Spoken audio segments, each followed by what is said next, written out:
পাকিস্তানি একজন মুসলিম যুবক, সে সব সময় অ্যাডাল্ট ভিডিও দেখতো। তার এই গুনাহের কারণে তার কি করুণ পরিণতি হয়েছিল আপনি যদি এটা শুনেন আপনার কলিজাটা কেঁপে উঠবে, আপনি আপনার নিজেকে ধরে রাখতে পারবেন না। ওই যুবক অ্যাডাল্ট ভিডিওর প্রতি এত পরিমাণে অ্যাডিক্টেড ছিল, সে অ্যাডাল্ট ভিডিও দেখার জন্য বড় একটা অ্যাডাল্ট সাইট থেকে অনেক টাকা খরচ করে সে লাইফ টাইমের সাবস্ক্রিপশন কিনেছিল এবং সেই ওয়েবসাইটের অ্যাক্সেস সে তার নিজের বন্ধু বান্ধবকেও দিয়েছিল। সে তার সকল বন্ধু বান্ধবকে নিয়ে অ্যাডাল্ট ভিডিও দেখতো। ঘটনাক্রমে একদিন যুবক ভয়ঙ্কর গাড়ি অ্যাক্সিডেন্ট করে মৃত্যুবরণ করলো। তার লাশটা যখন বাড়িতে নিয়ে আসা হলো, এলাকার মানুষ তার লাশ দেখতেছে, অনেকে বলতেছে এই ছেলে তো নামাজ পড়তো, এই ছেলে তো রোজা রাখতো, এই ছেলেটা ভালো ছিল। কিন্তু তার ভিতরে এত ভয়ঙ্কর একটা গুনাহ যে ছিল, এটা তার বন্ধু বান্ধব ছাড়া অন্য কেউ জানতো না।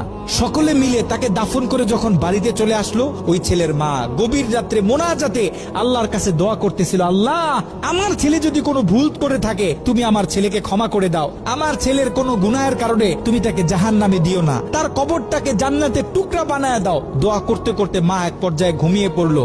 মা যখন ঘুমিয়ে পড়লো, তিনি স্বপ্নে ভয়ঙ্কর একটা দৃশ্য দেখলেন। তিনি দেখতেছে তার ছেলের কবরে আল্লাহ পাক জাহান্নাম থেকে কিছু ফেরেশতা নিযুক্ত করলেন এবং ওই ফেরেশতাদের হাতে বড় বড় কিছু কুড়াল, যে কুড়াল দিয়ে সকল ফেরেশতারা মিলে একসাথে তার ছেলের শরীরে আঘাত করতেছে।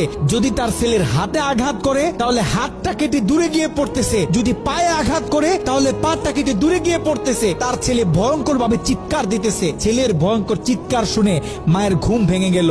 মা উঠে আবার তাহাজ্জুদ নামাজের জন্য প্রস্তুতি নিলেন, আল্লাহ তাআলার কাছে দোয়া করতেছেন।